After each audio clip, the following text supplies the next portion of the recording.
Bienvenue les vino-lovers dans cette nouvelle vidéo. Aujourd'hui on va parler du vin orange, un vin dont vous avez sûrement déjà entendu parler et que vous avez peut-être même déjà eu l'occasion de goûter. Du coup on va expliquer ce que c'est exactement que le vin orange, comment on le fabrique, d'où il vient et quelles sont ses caractéristiques par rapport au vin blanc, rosé et rouge classique qu'on connaît. Donc on va voir tout ça ensemble, mais juste avant n'hésitez pas à vous abonner à la chaîne si c'est pas déjà fait pour ne pas manquer les prochaines vidéos. C'est parti!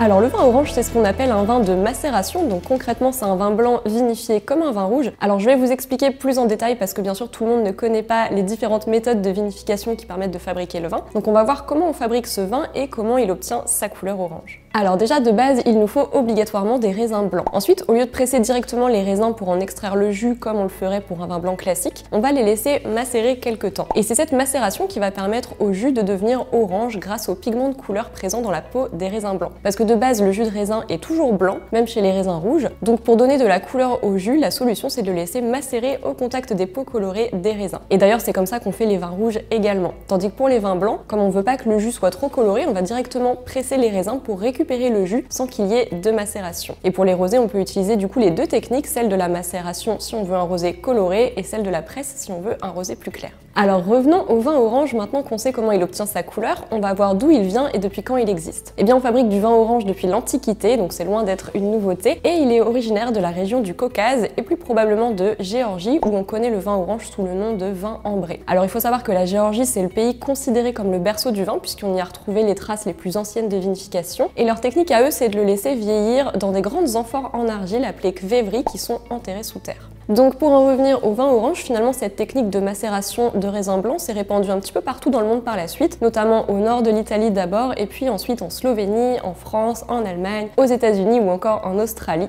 Et de nos jours on trouve du vin orange dans de nombreuses régions viticoles mondiales. Alors maintenant on va parler des caractéristiques du vin orange, donc c'est un vin qui va avoir des arômes plus intenses qu'un vin blanc, mais aussi plus de corps et plus de texture. Pourquoi? Eh bien parce qu'il y a un petit peu de tanin dans ce vin grâce à la macération des peaux de raisin et du jus ensemble. Après bien sûr les caractéristiques du vin vont varier en fonction des cépages utilisés, du terroir, de la durée de la macération, etc. Mais en général retenez que ce sont des vins plus aromatiques, plus structurés et un petit peu moins acides que les vins blancs classiques. Et au niveau de leur couleur ça va aller du jaune orangé au brun ambré, ça dépend en fait de la durée de macération. Plus elle dure longtemps, plus la couleur du vin va être intense et foncée. Et voilà, maintenant il ne vous reste plus qu'à déguster un vin orange pour découvrir cette quatrième couleur du vin. En France, on en trouve notamment dans la Loire, dans le Languedoc-Roussillon, dans le Jura, en Savoie, en Alsace et aussi dans la vallée du Rhône, donc vous avez le choix. Voilà, j'espère que cette vidéo vous a aidé à mieux comprendre le vin orange. Si vous avez des questions, n'hésitez pas à les poser en commentaire et pensez à laisser un petit pouce bleu si vous avez aimé cette vidéo. Et dernière chose, si vous voulez apprendre les bases de l'œnologie avec moi, je vous invite à cliquer sur le lien qui s'affiche en haut à droite de la vidéo en ce moment. Ça va vous permettre de vous inscrire à un petit cours gratuit de 5 vidéos que j'ai fait pour vous. Et sinon, bien sûr, vous pouvez vous inscrire directement à mes cours d'œnologie en ligne. Il y a plusieurs thématiques et c'est accessible à tous les niveaux. Vous trouverez toutes les infos en description. Voilà, merci d'avoir regardé la vidéo jusqu'au bout et à vendredi prochain. Salut!